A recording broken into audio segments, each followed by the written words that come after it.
2018년 3월 29일 목요일 김용민 브리핑 2부 시작합니다.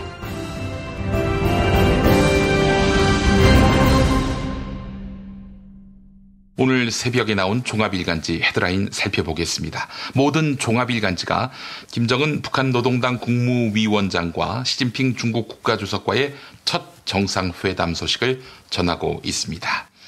먼저 국민일보, 김정은 트럼프에게 굴복 아닌 거래 원한다.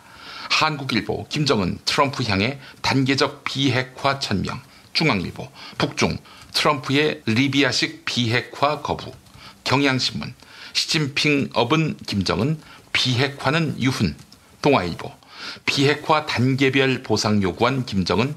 이런 제목입니다. 김정은 위원장이 부인 이설주와 함께 2박 3일 동안 중국을 비공식 방문했는데요. 북중 정상회담에서 김정은 위원장은 김일성 주석과 김정일 위원장의 유훈에 따라 한반도 비핵화 실현을 위해 노력하는 것은 우리의 일관된 입장이다. 이렇게 밝혔습니다. 특히 김정은 위원장은 한국과 미국이 단계적 조치를 취한다면 한반도 비핵화 문제는 해결될 수 있다. 이렇게 이야기했는데요. 이는 미국이 지향하는 북한이 핵부터 포기하는 일괄 타결 방식과는 거리가 있습니다. 리비아의 독재자 무아마르 카다피는 미국과 선핵 포기 후 보상에 합의한 뒤 비참한 최후를 맞았는데요. 최근 미국이 리비아식 핵 해법을 거론하자 북한은 그런 식으로 무릎 꿇을 생각은 없다고 거부 의사를 밝힌 셈이다. 중앙일보는 이렇게 전하고 있습니다. 한편 도널드 트럼프 미국 대통령은 자신의 SNS에 북한에 대한 최대한의 제재와 압박은 유지돼야 한다. 이런 글을 남겼습니다. 남북 정상회담과 북미 정상회담에서 비핵화 해법을 놓고 이견과 진통이 있을 것으로 예상됩니다. 이번엔 조선일보, 김정은 아버지의 핵 단계 전술 또 내밀다. 세계일보, 중국과 손잡은 북한, 한국과 미국의 단계별 보상 메시지. 서울신문, 김정은 한미 단계적 동시적 조치된 비핵화. 마지막으로 한겨레, 시진핑 만난 김정은 단계적 동시적 한반도 비핵화 첫 언급. 이렇게 제목을 달았습니다. 조선일보는 북한이 지난 25여 년 동안 이 같은 보상만 챙기고 결정적인 단계에서 판을 깨는 기만 전술을 되풀이했다. 이렇게 전하고 있습니다. 김정은 위원장 입장에는 실제로 비핵화 의지가 담겨 있다고 보기 어렵다는 겁니다.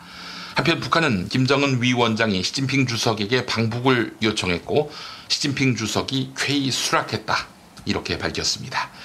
오늘의 헤드라인이었습니다. 골반 잡자 바로 잡자 바디로직. 허리 통증 바로 잡자 바디로직. 몸매 교정 바로 잡자 바디로직. 자세가 좋아지는 골반 교정 타이즈 바디로직. 검색창에 골반 교정 바디로직. 삐딱한 남성 골반 허리에도 역시 바디로직입니다. 바디로직의 효과를 못 느끼셨다면 100% 환불해드립니다. 자세한 환불 조건은 홈페이지를 참조하세요.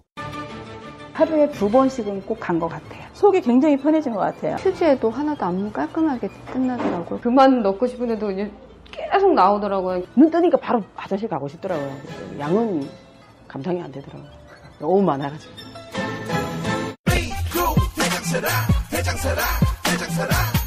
장실 굿모닝 화장실 바나 굿모닝 바나나. 검색창에 미궁 대장사랑. 스페이드 퀴즈입니다. 돌잔치, 채순잔치, 가게홍보, 체육대회, 창사기념일. 정답 기념품. 문제를 끝까지 들으셔야죠. 이럴 때 사용하는 판촉물이나 기념품, 답례품, 단체 선물 등을 취급하는 전문업체로서 국민을 위해 제대로 일하는 언론과 정당의 후원을 하는 판촉물 전문업체는 어디일까요? 정답 네PR. 네? 어디라고요? 네PR. 네, 정답입니다. 판촉물이나 단체 선물이 필요할 때 이왕이면 우리 편 회사 네피아를 찾아주세요. 인터넷 검색창에 네피아를 치시거나 032-519-4800으로 전화주시면 친절하게 상담해드립니다. 그런데 상품은 뭔가요? 네피아를 가서 고르세요. 3만 가지가 넘는 물품이 있어요.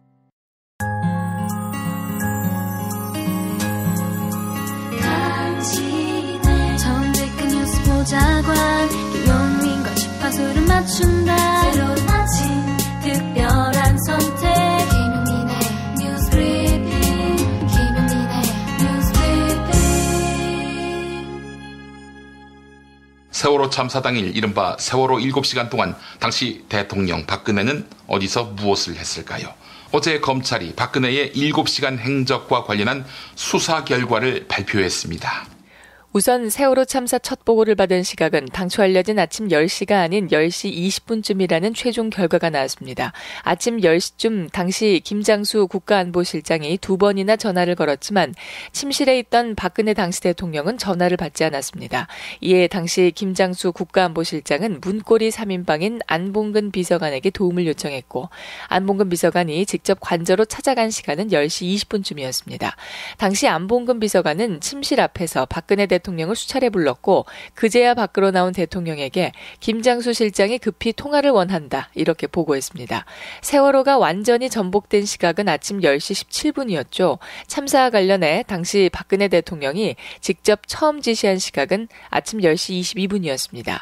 특히 참사 당일 당시 박근혜 대통령은 사고가 일어난 지 약 9시간 만에 중앙재난안전대책본부를 방문합니다. 중앙재난안전대책본부에 도착한 당시 박근혜 대통령은 다음과 같이 말해 상황을 전혀 파악하지 못하고 있었다는 의혹을 야기했죠. 구명조끼를 학생들은 입었다고 하는데 그렇게 발견하기가 힘듭니까 지금요?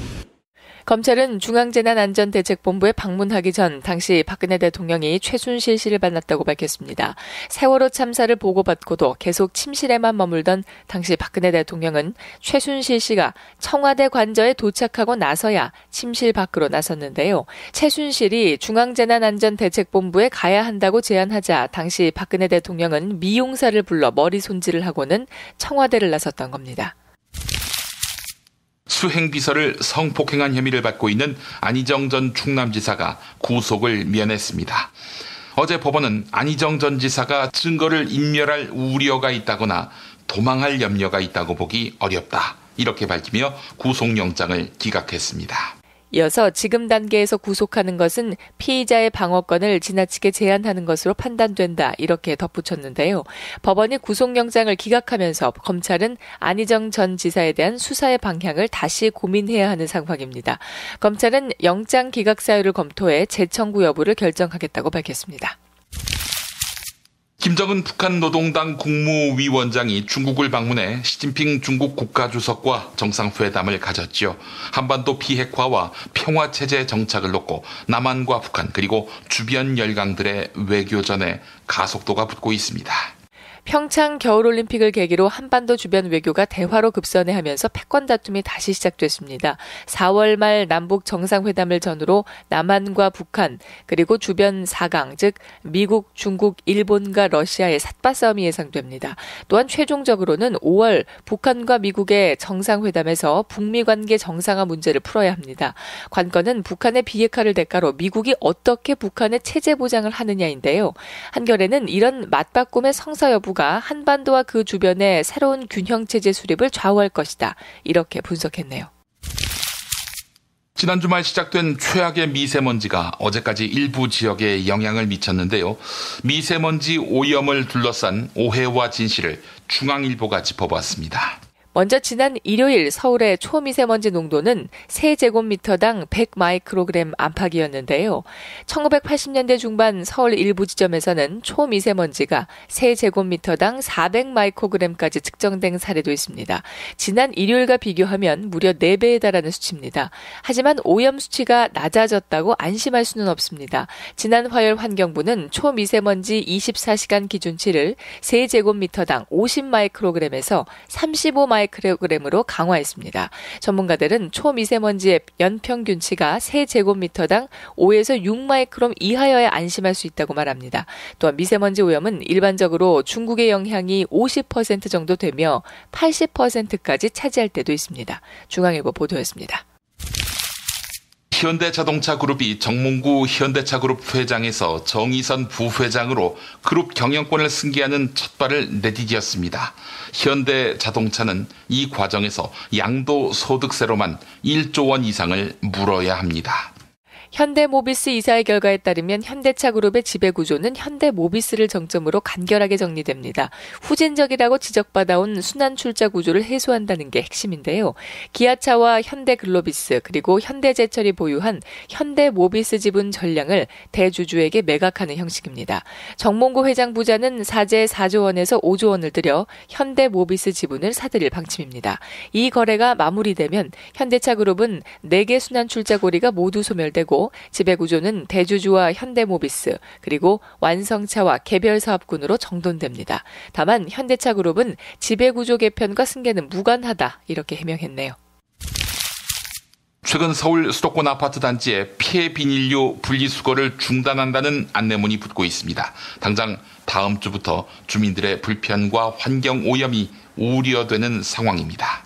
수도권 아파트 단지를 중심으로 다음 달 1일부터 비닐류는 종량제 봉투에 담아 버려달라 이런 내용의 안내문이 붙었습니다.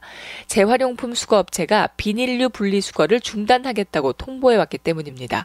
당초 분리수거된 폐비닐류는 재활용품 수거업체의 선별 작업을 거쳐 재활용품을 만드는 공장으로 보내졌는데요. 폐비닐에 음식물이 묻고 이물질까지 섞여 들어오며 선별 작업이 어렵고 수익성도 떨어지는 상황. 이에 재활용품 수거업체가 더는 폐비닐류 분리수거를 하지 않겠다고 밝힌 것입니다. 상황이 심각해지자 서울시는 처리업체에 분리수거 중단을 유예해달라고 요청하며 대책 마련에 고심하고 있습니다.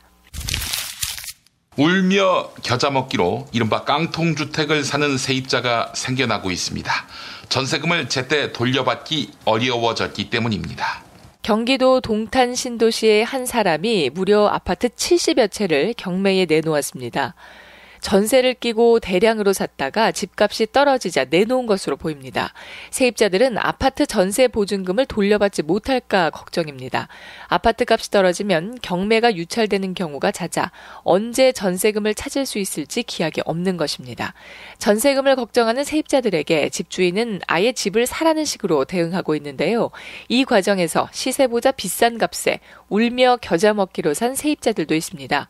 JTBC는 이른바 갭 투자의 후유증에 동탄뿐 아니라 경기도 시흥 등지에서도 유사한 사례가 생기고 있다. 이렇게 전하고 있습니다. 자유한국당은 경찰이 자신들을 향한 표적 수사를 한다며 정권의 사냥개, 미친개, 똥개라고 비난했는데요. 원색적인 표현으로 경찰을 비난했던 자유한국당 대변인 장제원 의원이 결국 거센 반발에 밀려 사과했습니다. 장제원 의원은 정권의 사냥개가 광견병까지 걸렸다. 미친 개는 몽둥이가 약이다. 이런 논평을 내나 비난을 받았는데요. 경찰 조직 전체가 등을 돌릴 수도 있다는 우려가 나오자 장제원 의원이 한 발 물러섰습니다. 자신의 SNS에 마음을 다친 일선 경찰께 깊이 사과드린다. 경찰을 사랑한다. 이런 글을 올린 것입니다. 하지만 사과에 진정성이 있냐는 비판에 직면했습니다. MBC와 인터뷰를 가진 경찰관 커뮤니티 폴레티앙의 회장 유근창 경위의 발언 들어보시죠. 진정성 있는 사과라면은 똑같이 육성으로 해주시는 게 한국당에 있는 그 후보자들 같이 포함을 시켰는지 그 부분도 좀 심히 불편하거든요. 김용민 파일! 세월호 참사 당일 10시 7분에서 9분 사이 김장수 전 실장은 세월호 사고 발생을 보고하기 위해 박근혜 전 대통령에게 휴대전화로 전화를 걸었습니다. 하지만 박 전 대통령은 전화를 받지 않습니다. 다시 한번 전화를 걸었지만 역시 받지 않았습니다. 박 전 대통령이 전화를 받지 않아 상황병이 보고서를 가지고 가 관저 근무자에게 전달한 것으로 조사됐습니다. 관저 근무자는 보고서를 침실 앞 탁자에 놓아두었다고 검찰은 설명했습니다. 안봉근 전 비서관이 관저를 찾아가 여러 차례 부른 뒤에야 박 전 대통령이 침실 밖으로 나온 것으로 조사됐습니다. 이때가 오전 10시 20분쯤, 골든타임은 이미 지난 이후였습니다. 그제야 밖으로 나온 대통령에게 김장수 실장이 급히 통화를 원한다고 보고했습니다. 이 보고를 들은 박근혜 전 대통령의 첫 반응은 그래요? 였습니다. 검찰은 이 같은 답변으로 볼 때 박 전 대통령이 당시까지 세월호 사고 발생을 몰랐을 가능성이 높은 것으로 보고 있습니다. 그러나 그날 저는 정상적으로 이 참사, 이 사건이 이렇게 터졌다 하는 것을 보고 받으면서 계속 그거를 체크를 하고 있었어요. 보고를 받아가면서. 네. 오전 10시 17분 검찰은 바로 이 시각에 주목하고 있습니다. 네. 이 시각이 어떤 시각이냐면요. 네. 세월호에 탑승했던 단원고 학생이 마지막으로 카톡을 가족들에게 보낸 시각입니다. 검찰은 당시 청와대가 이 시각을 구조가 가능했던 마지막 시점, 즉 골든타임으로 분석한 내부 문건을 확보했습니다. 네. 검찰은 따라서 당시 청와대가 박근혜 전 대통령이 첫 보고를 받고 처음으로 지시를 한 시점을 오전 10시 17분, 즉 골든타임 이전으로 조작해야 할 필요가 있었다. 이렇게 판단했습니다. 네. 왜냐하면 골든타임 이후에 대통령이 첫 보고를 받았다. 그때부터 대통령이 움직였다. 이런 비판을 피하기 위해서라고 검찰은 보고 있습니다.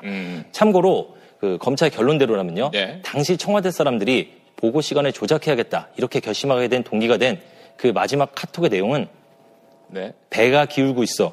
엄마 아빠 보고 싶어였습니다. 아 진짜 나 무서워요 지금. 나 진짜 울 것 같아요. 엄마 정말 미안해. 진짜 살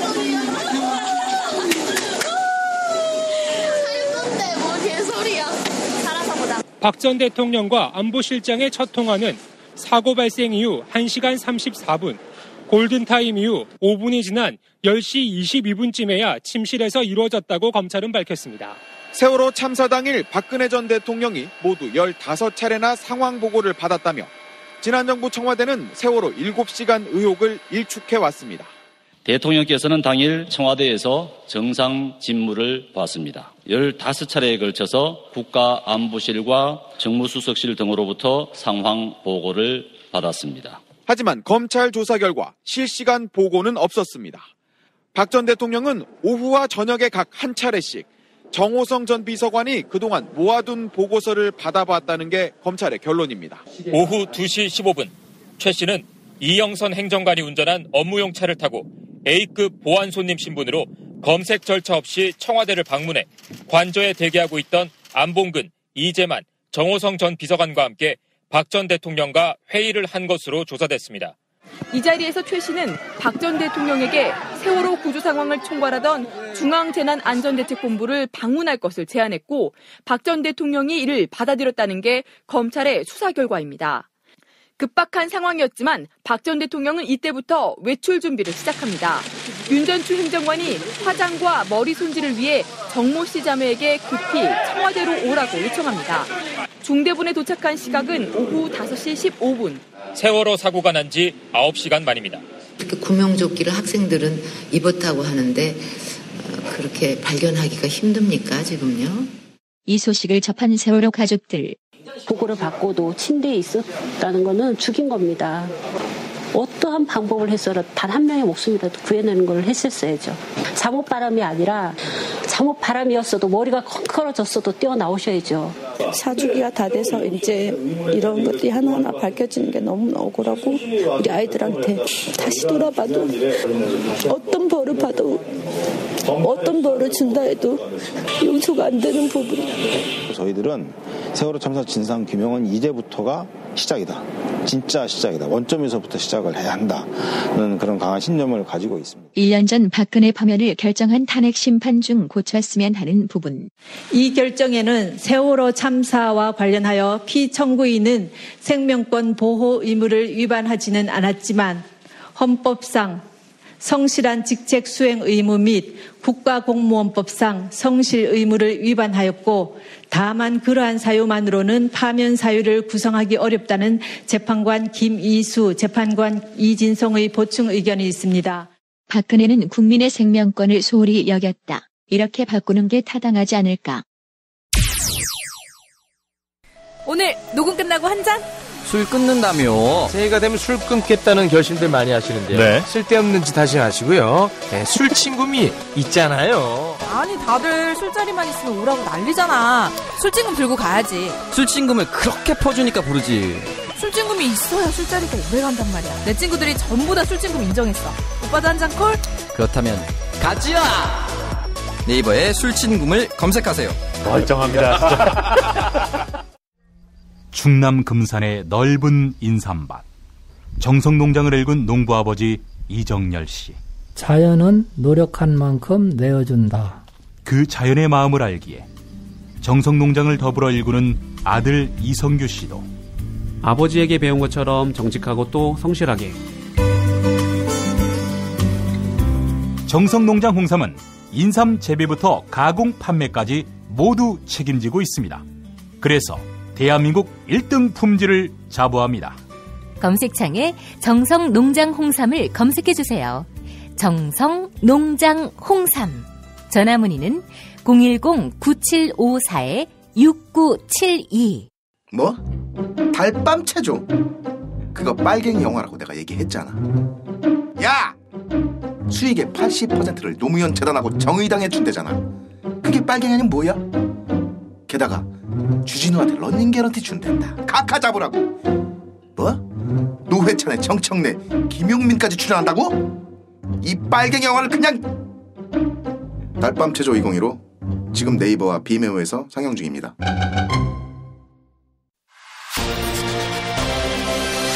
답은 이미 정해져 있으니 너는 대답만 해라고 하는 답정모. 아닌데. 답은 정치인데 너만 몰라. 이건데.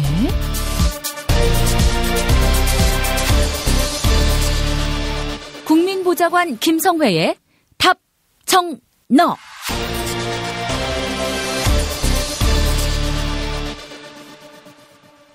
국회 손예원 의원실 김성회 보좌관 만나겠습니다. 김 보좌관님. 네, 안녕하세요. 예, 오늘 어떤 이야기 준비하셨습니까? 어제 드디어 검찰이 세월호 사고 보고 시간 조작 및 대통령 훈령 불법 변개 등 사건에 대한 수사 결과를 발표했습니다. 예, 상당히 충격적인 결과가 담겼다. 뭐 여기저기서 이야기가 많더라고요. 예, 그 소위 박근혜 7시간에 대한 이야기를 타임테이블로 다 구성을 하고 어떤 일들이 벌어졌는지에 대해서 얘기를 했는데요. 청문회 기간 동안 국회에 출석했던 모든 자들이 위증을 했다는 것이 드러났고요. 박근혜 자신은 말할 것도 없고 검찰 조사 결과 보고서를 제가 지금 1시간째 보고 있는데 이거 뭐 감정이 추스러지지 않아서 말을 하기 참 어렵네요. 일단 그래도 뭐 말씀을 좀 순서대로 드리겠습니다. 이미 뉴스를 통해서 많이들 접하셨을 텐데 조금 정리를 해보면요. 당일 이제 아침 8시 20분에 세월호가 좌연으로 30도 정도 기울어진 상태에서 54분에 탑승객 중 한 명이 119에 사고 사실을 신고를 했죠. 이때 박근혜는 침실에서 자고 있었을 것으로 보이고요. 그 다음에 9시 20분쯤 돼서 김기춘, 김장수 등이 언론사 TV 속보를 보고 나서 사고 발생 사실을 알게 됩니다.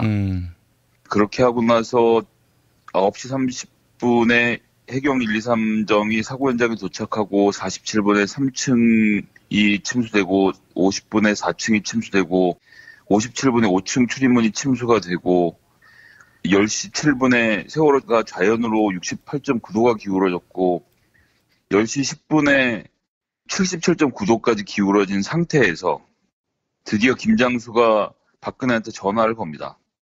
사무실에 나와 있질 않으니까. 전화를 안 받아요. 안 받으니까 김장수가 안봉근에게 연락이 좀 되게 해달라고 하니 안봉근이 이영선을 불러다가 10시 12분에 이영선이 모는 차를 타고 관저로 가세요. 20분이 돼서야 박근혜 관저 4시를 지나서 침실 앞에 도착을 합니다. 그러고는 박근혜를 수차례 불렀다고 합니다. 10시 17분에 세월호가 전복이 되고요. 그 상황에서 안봉근이 계속 박근혜를 부르니까 박근혜가 침실에서 바깥으로 나와요. 그래서 안봉근이 김장수가 전화를 하자는데 라고 얘기를 하니까 30분쯤 돼서 이제 박근혜가 전화를 합니다. 전화의 내용은 잘 아시고 있다시피 단 한 명의 인명피해도 발생하지 않도록 객실, 엔진실 등을 철저히 수색하여 누락되는 인원이 없도록 하라는 지시를 받았습니다. 그 순간 배는 완전 침몰되어 있는 상태였고요. 박근혜도 침몰된 걸 몰랐고 보고를 받는 김장수도 침몰된 걸 몰랐다고 봐야 하는 것 같습니다. 그 다음부터 대통령 비서실이 상황 보고를 정호성 이메일로 10시 36분부터 밤 10시 9분까지 총 11회에 걸쳐서 보고를 하는데요. 이날이 얼마나 급박한 상황인지 잘 아시지 않습니까? 정호성은 오후에 한 번, 그다음 저녁에 한 번, 2번에 걸쳐서 이 보고를 몰아서 합니다. 그리고 10시 30분에 김장수하고 통화를 하고 나서 박근혜는 뭐 점심을 쳐주셨는지 어쩐지는 알 수가 없고 2시까지 그냥 가만히 있다가 2시 15분에 최순실이 이영선의 차를 얻어 타고 소위 말하는 A급 보안 손님의 자격으로 청와대를 들어옵니다. 근데 검찰의 수사 결과를 보니까 최순실이 일주일에 한 차례씩은 정기적으로 들어와서 회의를 했다고 하고요. 이날도 세월호 때문에 들어온 것이 아니고 들어오는 날이었는데 세월호 일이 터진 것으로 보는 것이 더 맞겠다라고 지금 보고 있는 거고요. 검찰 조사의 결과에 따르면 보안 손님이 A급하고 B급으로 구분이 됐는데 A급 보안 손님은 검색 절차 없이 차량을 타고 관저 정문을 지나서 관저 마당까지 들어올 수 있는 사람.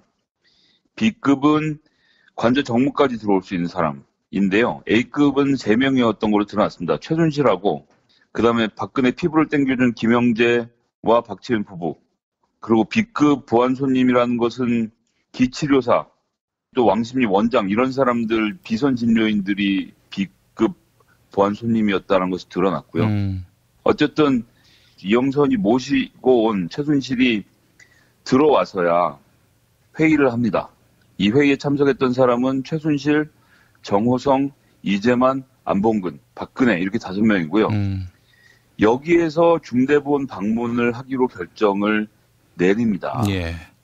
10시에 그 사달이 나고 수많은 희생자들이 배 안에 갇힌 채 배가 침몰하고 있는 순간에도 박근혜는 그냥 우두커니 있었던 거고요. 중대본에 가자는 결정을 최순실이 와서 겨우 해준 겁니다. 그런데 조사를 보면 최순실이 세월호 때문에 들어온 것이 아니라 들어오는 길에 뭐 이랬다는 얘기를 지금 검찰 조사 결과 드러나는 것 같고요. 그러고 나서 제일 먼저 취한 조치는 전 여기서 진짜 신경줄이 끊기는 느낌을 받았는데요. 정호성이 윤전초한테 연락을 합니다. 제2부속실에. 그래서 박근혜 화장하고 머리 손질을 담당하는 정모 씨 자매. 정자매. 강남에서 헤어샵을 하는 정자매에게 청와대를 들어오라고 지시한 것이 첫 번째 지시였습니다. 그래서 윤전추가 당일 오후 2시 53분에 정자매에게 메시지를 보내는데 메시지 내용이 출발하시면 전화 부탁드립니다. 많이 급하십니다. 강남샵에서 머리하는 여자를 부르려고 또 피 같은 시간이 날아간 겁니다. 그래서 그 연락을 받은 정자매가 3시 언제쯤 강남샵에서 출발을 해서 청와대에 도착을 해서 머리를 다 하고 아시다시피 적절하게 흐트러진 머리를 연출한 다음에 4시 33분에 관저를 출발해서 5시 15분에 그 중대본에 도착을 하죠. 중대본 도착 시간이 길었던 것은 검찰 조사 결과 중간에 그 차량 사고가 난 지역을 피해 가느라 늦었다라고 설명을 한 건데요.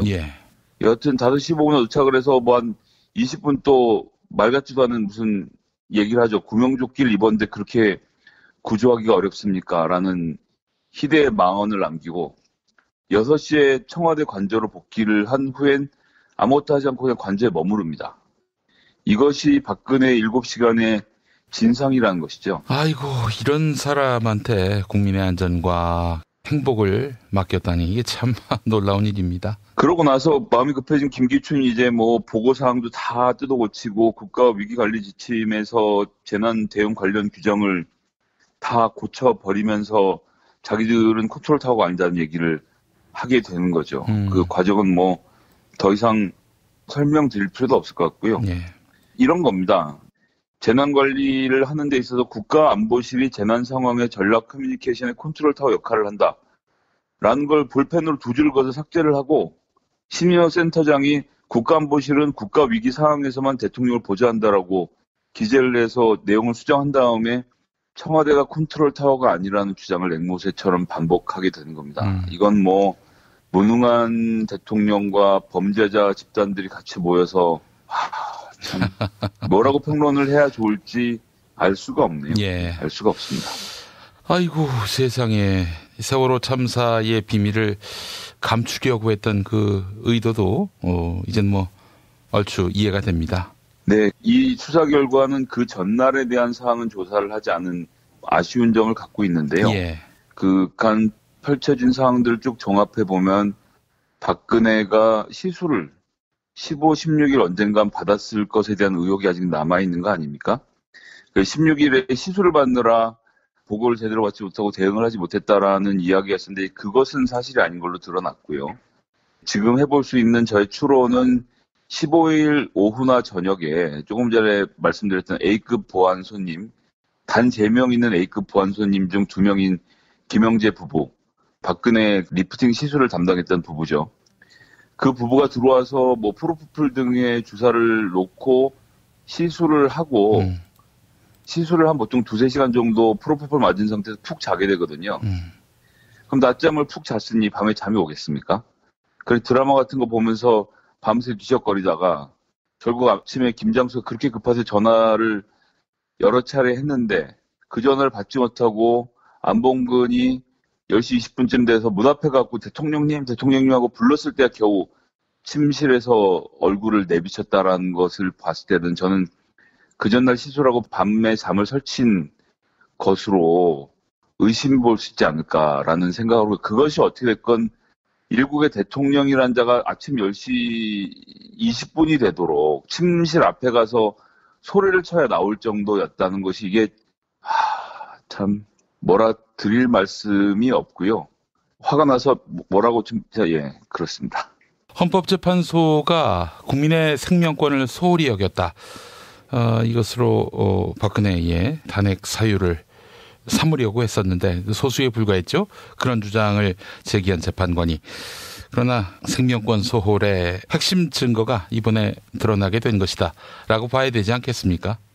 네, 그렇습니다. 뭐 아무런 일을 하지 않았던 것이고 결국 뉴스나 보고 있다가 멍 때리고 있다 최순실 오니까 중대본이나 갔다 올까 하고 기껏 생각하는 것이 머리는 하고 가야지라는 생각을 했다라는 것이고요. 특히나 사고가 있었던 2014년 4월부터는 특별한 일이 없으면 수요일에 일정을 잡지 말라는 지시가 있어서 수요일마다 놀고 있었던 중에 하나의 이벤트라고 합니다. 알겠습니다. 파장이 만만치 않겠네요.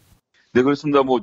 이제 이렇게 밝혀진 이상 그리고 이자들의 범죄를 덮기 위해서 김기춘 등 그 부하들이 저지른 이 범죄의 사실에 대해서 지금 낱낱이 드러난 것이고요. 여기에 대한 추가적인 처벌이 분명히 있어야 되겠다라는 것이 첫 번째 드는 생각이고 두 번째는 대통령이 그렇게 무능하면 대통령이 무능한지 김장수가 몰랐습니까? 아니면 김기춘이 몰랐습니까?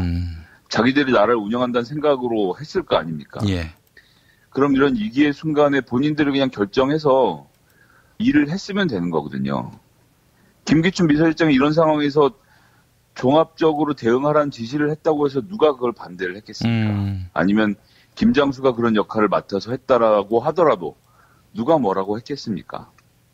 그런데 해군 따로, 잠수부 따로, 또 어선 따로, 해양경찰 따로 모두가 다 따로 놀았던 사건 아닙니까? 이 사건의 본질은. 그래서 우리가 박근혜라는 무능하고도 정말 뭐라 말할 수 없는 이 저열한 인간과 그것의 기생에 피를 빨아먹고 있는 혹은 그에 군림했던 최순실이라는 자를 욕하는 것도 중요하지만 그것을 통해서 그 두 사람이 평생 감옥에 썩어서 우리가 기분 좋다라고 할 수 있겠지만 전 본질적으로는 박근혜가 없었다고 하더라도 국가 시스템이 재난관리센터가 그리고 각각의 공무원들이 자기 역할을 했다면 일이 이 지경까지 오지 않았을 거라 생각하거든요. 그 자리에서 구조활동을 했던 것은 결국 돌이켜보면 관의 통제를 받지 않는 민간 어선들밖에 없었던 것입니다. 해경들은 구명보트에 떠서 다니는 아이들을 겨우 건졌을 뿐이죠. 이런 시스템의 부재, 공무원들이 자기에게 정확히 위에서 내려온 오더가 아니면 아무것도 하지 않는 이 복지부동의 자세가 빚어낸 참사라는 것을 절대 잊지 말아야 한다고 생각하고요. 이것은 누구의 탓을 할 필요가 없습니다.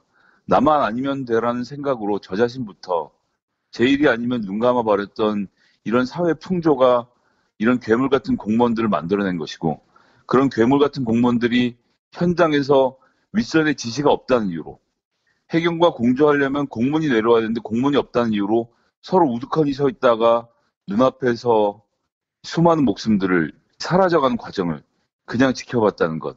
내가 저기 개입해서 징계를 받으면 월급은 어떻게 하지? 내가 저기 개입했다 해고를 당하면 어떡하지라는 걱정이 본인이 갖고 있는 인간이 인간을 구해야 한다라는 그 기본적인 심성마저도 억눌러버린 공무원들의 무능함이라고 갖고는 말을 할 수 없는 이 정말 어처구니 없음에 대해서 정말 분개하지 않을 수 없고요. 다시 한번 말씀드리지만 제가 분개하고 있지만 사실은 저도 그런 가해자 중에 한 사람이라는 사실을 오늘 더 뼈저리게 느꼈습니다. 어차피 처음부터 박근혜한테 기대할 것은 없었고 남은 사람들이라도 정부를 운영했었어야 하는 건데 아무도 그러하지 못했다라는 것이 이 사태의 비극이라고 생각하고요.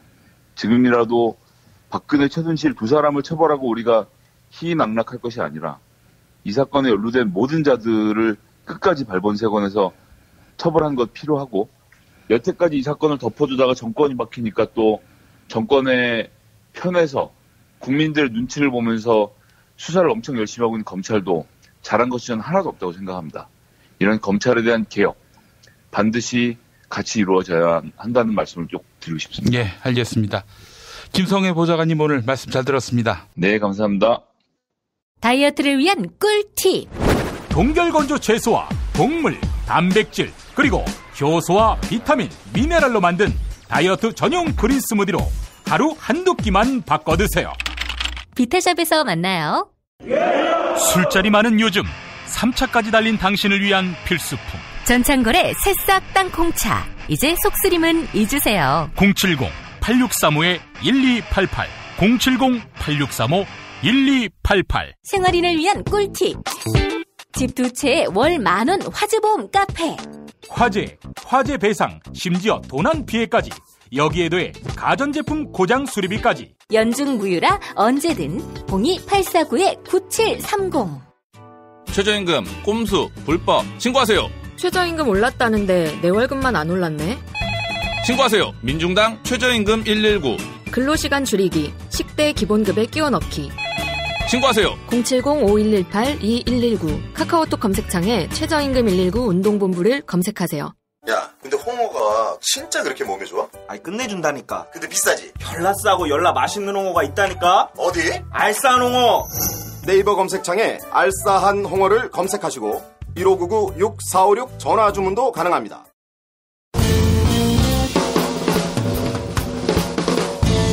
미디어 오늘 정상근 기자가 뉴스 속의 뉴스를 짚어드립니다. 정상근 기자의 오늘 미디어.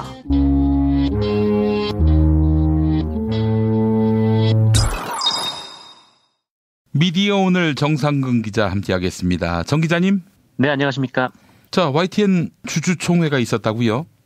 네, 그 YTN이 이전에 이사회를 열어서 최남 사장에 대한 해임을 처리할 것을 이 조합원들이 당부했음에도 불구하고 사실상 그냥 이제 넘어가 버렸죠. 그리고 뭐 이후에 이제 주주총회를 열어서 이사가 몇 명 교체가 될 것으로 예상이 돼서 혹시 뭐 다음에 열리는 뭐 이사회, 뭐 이번에 꾸려지는 이사회가 반전의 계기를 마련할 수 있지 않을까 뭐 그렇게 좀 생각을 했었는데 그 얘기부터 좀 말씀을 드리면은 네, 그렇게 크게 달라진 거는 없습니다. 예.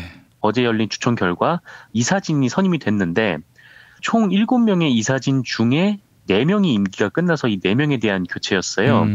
이 4명 중에 2명은 유임이 됐고 1명은 최남수 목세 이 추천 이사인데 여기는 아직 선임이 안 됐고 바뀐 사람은 사회이사 중에 신한선 이사에서 동국대 곽채기 교수로 바뀐 정도에 불과합니다. 그래서 한 4명이 바뀌어야 되는데 여기서 2명이 유임이 되고 1명은 바뀌었지만 나머지 1명이 이제 최남수 목 씨여서 그렇게 크게 기대할 바는 없는 그런 상황임을 좀 먼저 말씀을 드리고요. 그러면 이제 뭐 이날 주총에서 어떤 일이 있었는지를 좀 말씀을 드려야 되는데 주총은 어제 오전 상암동 YTN 사옥에서 열렸어요. 그래서 이날 주총에서는 이 안건과 별개로 주총장에 모여든 이 YTN 사원들의 항의로 가득 찼다고 합니다. 참고로 YTN은 우리사주조합을 보유하고 있는, 그러니까 이제 YTN 구성원들은 YTN의 소액주주이기도 한 거죠. 예. 소액주주이기 때문에 주총장이 들어갈 수 있었던 것이고 주총장에서 이 최남수 사장에 대한 항의를 이어간 건데요. 주총이 시작되자 언론노조 YTN 지부 조합원들이 최남수 사장을 둘러싼 각종 구설수를 두고 지금 따지고 나섰다고 합니다. 평소에 이 사장 얼굴을 볼 수가 없으니 뭐 이런 자리에서 따져 물어야겠죠. 대표적으로 몇 가지 말씀을 드리면 과거 최남수 씨가 MTN 시절에 트위터로 저희 회사 미녀 앵커 1명 추가입니다. 싱글들 주목이라고 쓴 글이 있었는데 YTN 구성원들이 이를 좀 성희롱으로 규정을 하면서 강하게 비판을 했습니다. 그런데 여기에 대해서 이 최남수 씨가 그 발언을 성희롱 발언이라고 규정하는데 반대한다 뭐 이렇게 얘기를 했더라고요. 근데 앞서서 이런 의혹이 좀 불거졌을 때 이 최남수는 뭐 저희와의 인터뷰에서 오해를 살 만한 표현들이 있었다. 그러한 표현들은 유감이라느니 하면서 뭐 교훈을 삼겠다 이렇게 얘기를 했는데 이제 와서는 그거를 이제 성희롱 발언으로 규정하는데 반대한다. 뭐 이런 앞뒤가 안 맞는 해명을 한 거죠. 그리고 불륜 논란과 관련해서도요. 조합원들이 따져 묻자 최남수 사장은 개인 사생활의 영역이다. 이렇게 일축을 했습니다. 그런데 이 YTN에는 프로그램 제작 준칙이라는 것이 있다고 해요. 근데 여기 11항에 보면 혼인의 순결성과 뭐 가정의 가치를 소중히 여기며라는 규칙이 있는데 뭐 YTN 지부 조합원들은 뭐 이 규칙에 맞지 않다. 최남수 사장을 이렇게 뭐 비난하기도 했습니다. 그리고 뭐 가장 중요한 이 합의 파기 논란, 네, 그 노종면 보도국장을 지명하기로 합의를 하고 그다음에 이거를 파기를 했었죠. 이에 대해서도 여기 노조원들이 따져 물었는데 이 최남수는 이 주총장에서도 자기는 합의를 파기한 것이 아니다라는 입장을 이어갔고요. 자신과 관련된 논란들도 사장의 자질과는 관계가 없다 이렇게 스스로 주장하기도 했습니다. 그러니까 버티기로 계속 임기를 이어가려고 하는 것 같은데 좀 상식 바뀌죠. 이렇게 권력을 감시해야 하는 언론인이 스스로에 대한 검증과 비판을 이렇게 묵살하는 경우도 참 많지 않을 것 같아요. 물론 이명박 박근혜 정부에서는 굉장히 많았지만요. 그리고 아까 말씀드린 대로 이사진도 선임이 됐는데 사실상 지금 이사진에 기대할 거는 별로 없어 보여요. PD저널에서 이 이사들 몇 명을 취재를 했는데 YTN 사건과 관련해서 별말을 하지 않고 있다라고 하더라고요. 정응보 이사 같은 경우는 언론사 사장으로서 너무 많은 문제가 제기돼서 뭐 리더십을 발휘할 수 있을지 걱정된다 뭐 정도는 말했다고 하는데 이분이 임기가 끝난 상태이고요. 그리고 이번에 새로 선임된 곽채기 이사도 노사 갈등이 심하다는 사실은 알고 있다라는 정도의 말만 하고 나머지 뭐 이사들은 언급하는 게 뭐 부적절하다 뭐 이러면서 이제 전화 통화를 응하지 않았다고 하고요. 그래서 이제 다음 달 6일에 이사회가 또 열리기는 하는데 뭐 이게 열린다고 해서 이 상태라면 뭐가 바뀔지는 잘 모르겠습니다. 최남수는 계속 버티고 있고요. 이제 사실상 남은 거는 뭐 사태에 개입하겠다고 한 이제 방통위가 남은 거죠. 그래서 사실 뭐 지금 필요한 거는 이 방통위의 중재보다는 정리 아니냐 뭐 이런 목소리도 나오고 있는데 방통위가 하루빨리 좀 나서서 이 YTN 노동자들과 시청자들이 더 이상 수치심을 느끼지 않도록 해야 할 것 같습니다. 예, 알겠습니다. YTN 이야기는 이렇고요. 조선일보 이야기도 있다고요? 네, 그 어제 장자연 사건과 조선일보 사내에서 벌어진 이 성추행 관련 소식을 전해드렸었는데요. 조선일보 노동조합이 사내 성폭력 실태조사 결과를 발표를 했는데 뭐 그것도 주목이 돼서요. 함께 전해드리도록 하겠습니다. 조선일보 노조에 대해서는 예전에 한번 잠깐 말씀을 드렸던 적이 있는데 이전에 그 조선일보 노조와는 좀 성격이 좀 다르더라고요. 물론 들으시는 분들은 쟤네가 뭐 달라봐야 거기서 거기지 뭐 하시겠지만 이번 노조 위원장 같은 경우에는 비정규직과 연대해야 한다, 뭐 귀족 노조 막 이런 말 하면 안 된다, 뭐 이런 나름의 얘기를 노보에 쓸 정도입니다. 물론 그 수는 많지 않은 것 같고요. 뭐 이분이 노조위원장으로 연임이 되긴 했는데 이분이 뭐 조선일보에서 굉장히 좀 특이해 보일 만큼 이분의 의사는 좀 소수인 것 같다라는 생각도 좀 들고요. 예. 그래서 이제 뭐 노조가 뭐 사내에서 뭐 이런 미투 운동이 다 벌어졌을 때 관련된 얘기가 나오니까 노조가 실태 조사를 한 거죠. 이것도 조선일보 노조로서는 굉장히 흔치 않은 일인데 일단 그 조사 결과가 나와서 그 결과를 좀 말씀드리겠습니다. 예. 노조는 지난 20일부터 23일까지 여성조합원 57명을 대상으로 사내 성폭력 실태 조사를 진행을 했고요. 그 결과를 보면 회사 내에서 성희롱, 성추행, 성폭행 등 성폭력을 당한 경험이 있습니까? 라는 질문에 응답자 12명이 있다라고 대답을 했습니다. 예. 21% 정도에 이르는 수치인데요. 피해 유형을 묻는 질문이 있었어요. 이거는 복수 응답인데 이 질문에는 성폭행이라는 응답은 없었고 언어적 성희롱이 12명 그리고 부적절한 신체 접촉이 11명 이렇게 응답을 했습니다. 예. 그런데 이 피해 경험이 있다고 응답한 12명 가운데 이 문제를 공론화하고 해결을 시도했다라는 응답자는 2명밖에 없더라고요. 그래서 이거 왜 그랬을까? 노조에서 이제 물어보니까 뭐 이 역시 복수 응답입니다. 일단 그 소문, 업무상 불이익 등 2차 피해가 걱정돼서라는 응답이 8명으로 가장 많았습니다. 예. 그리고 가해자가 합당한 징계를 받지 않을 것 같아서 그리고 문제가 커지기를 바라지 않는 전체적인 분위기 때문에 라는 응답이 각각 7명이었고요. 예. 그다음에 부서장, 총무국장 등 공식 개통상의 관리자가 남성이어서 라는 응답도 4명, 그리고 사후 입증이 어려워서라는 응답도 2명이 있었습니다. 그러니까 뭐 이쪽이나 저쪽이나 비슷한 문제로 고민을 하고 있는 것 같아요. 그러니까 이거는 뭐 진보 보수를 떠나서 위계 그리고 뭐 성의식 뭐 이런 것과 관련된 부분인 것 같습니다. 그런 것들은 이 주관식으로 제출된 답안을 보면 알 수 있는데요. 일단 위기에 의한 부분은 강압적인 음주 회식 문화가 문제점으로 지적이 된 것 같아요. 예.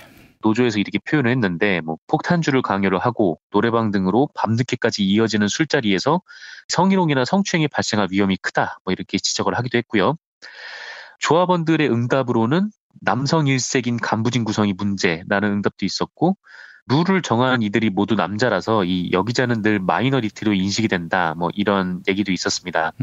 그리고 이제 뭐 여기자가 데스크가 되면 술 먹고 놀아야 하는 남자들을 통솔하기 어렵다느니 남성 위주인 고급 취재원을 밀착마크하기 힘들다느니 뭐 이런 이유로 한직으로 밀어낸다라는 주장도 있었고요. 예. 그리고 뭐 왜곡된 성인식과 관련된 부분은 남성 기득권 중심의 사내 문화가 있다라는 얘기를 해요. 그러니까 뭐 여기자들이 이제 결혼을 하고 출산을 하면 애는 누가 키우냐, 남편 밥은 차려주고 다니냐 뭐 이런 뭐 성차별적 발언이 나오기도 한다고 하고요. 그리고 이제 무엇보다 피해 사실을 고발을 해도 처리가 되리란 기대가 없다라는 것이 가장 큰 문제인 것 같아요. 그래서 전에도 말씀드렸지만 뭐 그래도 비교적 진보 진영은 뭐 물론 굉장히 좀 문제가 많이 뭐 노정되긴 했죠. 근데 피해자가 이렇게 등장을 하면 지켜주려는 분들이 계시고 이게 지지해 주시는 분들이 이제 계시는데 그런데 이른바 이제 보수 진영은 그렇지 않은 경우들이 많다라는 거죠. 조선일보 내에서도 물론 이제 조직 내에서 성 관련 문제가 제기가 됐을 텐데 그때 이제 그 조선일보의 이제 여성 사원들이 이제 본 겁니다. 그러니까 이거를 고발했을 때 어떻게 되는지. 그래서 이분들 얘기에 따르면요. 우리 회사는 가해자가 명백한 사과 없이 피해자와 같은 부서나 옆 부서에 근무한다. 피해자가 공식적으로 문제를 제기했는데도 가해자가 아무런 제재를 받지 않고 다른 이들에게 똑같은 행동을 반복하는 걸 봤다. 이런 식이니 아무도 문제 제기를 못한다라는 겁니다. 예. 그러니까 뭐 이런 걸 봤으니 이제 차라리 얘기를 안 한다라는 거예요. 그러니까 얘기를 하면은 뭐 이상한 사람이 되는 경우가 굉장히 좀 많다라는 거거든요. 그래서 뭐 조선일보 여성 기자분들도 뭐 잘 아는 것 같은데 가해자가 확실하게 징계를 받는다는 믿음이 있어야 평소 성희롱하던 사람도 조심을 하고 피해자도 당황하지 않고 현장에서 바로 항의를 할 수 있다라거나 회사에서 인정하는 기자들이 가해자가 돼도 엄격한 징계를 내려야 한다라는 뭐 견해가 나오기도 했습니다. 그래서 뭐 처음에 말씀드렸듯이 뭐 이거는 최근에 뭐 미투 관련해서 뭐 진보 진영 인사들이 뭐 논란에 휩싸였을 때 자유한국당이 진보 진영이 막 추락하다 막 이렇게 얘기를 했었죠. 근데 사실 뭐 이거는 뭐 진보 보수의 문제가 아니고 자유한국당이 보여야 했을 반응은 진보 진영이 문제다가 아니라 우리 내부도 좀 돌아보겠다라고 해야 하지 않았었나 뭐 그런 생각이 좀 들고 예. 사실 뭐 제 내부도 한번 돌아봐야 되는지라 좀 이런 말씀이 조심스럽긴 합니다만 물론 가해자는 뭐 그에 합당한 좀 처벌을 받아야 할 텐데 뭐 그래야 앞으로 뭐 조선일보에서 고 장자연 씨 같은 사건이 두 번 다시 발생하지 않겠죠. 이 사건에 뭐 추가 조사를 해봐야겠지만 예. 뭐 어쨌건 조선일보라고는 하지만 이런 부분들의 좀 운동이 그 조직을 한 단계 더 끌어올리기를 기원을 하고 있습니다. 예, 알겠습니다. 자, 정상근 기자님 오늘 말씀 잘 들었습니다. 네, 감사합니다. 4.16 세월호 참사의 진실이 인양되고 있습니다. 교통사고의 범주를 벗어난 국가폭력, 국가범죄가 돼버린 사건. 권력자인 그들은 물론 그들에게 권력을 준 우리도 함께 각성해야 할 때입니다. 제주 소년 오연준 군이 부른 1000개의 바람 되어 준비했습니다. 엠넷 위키드라는 프로그램에서 나온 노래지요. 이 프로그램 PD가 제 동생인데요. 이 노래를 오연준 군이 연주하게 된 것은 오연준 군 아버지의 선곡 때문이라고 이야기했습니다. 박근혜 시대에 이 노래가 전파를 탄다 거의 금기시 되던 일이었는데요. 오연준 군 아버지의 깊은 뜻을 누를 수는 없었던 것 같습니다. 오연준 군과 박예은 양의 1000개의 바람 되어 듣겠습니다. 나의 사진 앞에서 울지 마요. 나는 그곳에 없어요. 나는 잠들어 있지 않아요. 제발 울지 말아요. 나는 전개의 바람, 전개의 바람이 되어줘.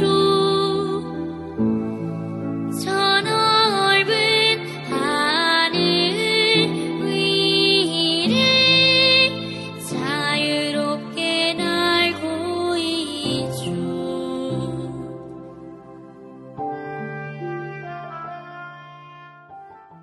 탄핵 때문에 뭐 이야기를 전달을 하려고 해도 길을 막고 듣질 않아요. 회족 수준으로 쪼그라든 한국 보수. 회생의 길은 과연 있을까? 변화된 정치 환경, 갈 길 잃은 보수에게 새로운 희망을 제시한다. 애국 보수의 화려한 부활과 집권을 위한 본격 가이드, 김용민의 신간, 보수를 지켜라. 진중권도 투표하는 보수 정당. 광주에서도 일당이 될 수 있는 보수 정당. 젊은이들의 입당이 줄을 잇는 보수 정당. 언제까지 민주당 정의당을 부러워만 할 것인가? 부러우면 진다니까? 자유한국당 당원 김용민이 쓴 보수를 지켜라. 이김에서 나왔습니다.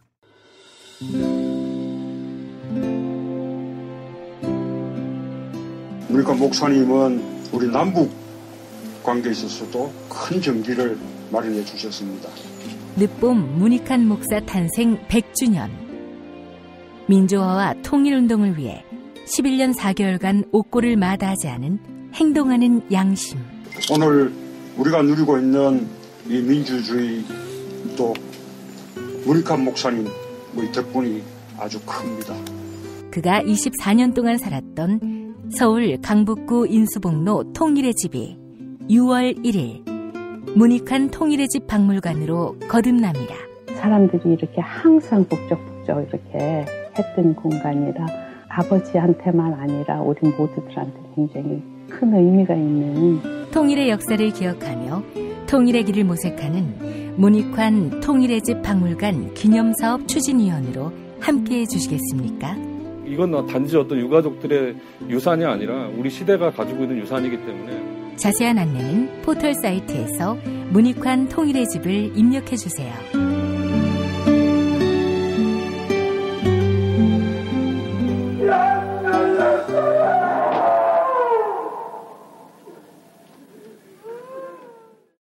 도올 김용옥 선생의 마가복음 강해로 여러분을 초대합니다. 이 마가복음이라는 게 대단히 중요합니다. 왜냐하면 복음서의 원형이기 때문에. 원형.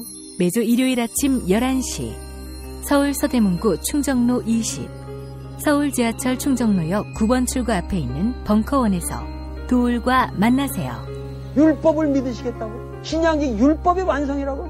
얼어빠질 그따위 기독교 내 입 앞에서 제발 입도 뻥끗 터지지 말아요. 그런 소리는. 벙커원 교회 일요일 예배를 겸하는 이 자리. 도울이 진리와 생명이었던 예수를 원형 그대로 복원합니다. 그 십자가를 과감하게 걸머지고 돌아가신 예수를 말하지 아니하고 믿으면 너는 금방 축복받을 일만 남았다. 이게 한국 목사들 99%의 거짓말 설교예요. 도울의 마가복음 설교는 따로 녹화 녹음되지 않으며 현장에서만 만나실 수 있습니다. 도울 선생의 마가복음 설교는 2월 4일부터 진행됩니다. 팟캐스트 포털 팟빵의 김용민 브리핑 게시판에 올라온 사연 일부 소개합니다. 정민주화님, 이명박 정권과 박근혜 정권에 부역했던 자들이 더불어민주당으로 유입되고 있습니다. 이런 지방선거 예비 후보들은 민주당에서 걸러내야 합니다. 라고 하셨고요. 다움S님, 조현아 전 대한항공 부사장이 평창 겨울올림픽 성화봉송 주자로 나서기도 했지요. 나라망신이라고 생각했던 기억이 나네요. 네, 감사합니다. 2018년 3월 29일 목요일 김용민 브리핑 모두 마치겠습니다. 애청해주신 여러분 감사합니다.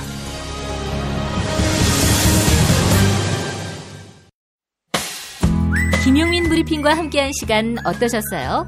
다음 시간에도 보다 바르고 알차며 즐거운 정보로 여러분을 찾아가겠습니다. 팟캐스트 포털 팟빵에서 다운로드하기, 구독하기, 별점 주기, 댓글 달기로 응원해주세요. 잊지 마세요. 다운로드하기, 구독하기, 별점 주기, 댓글 달기.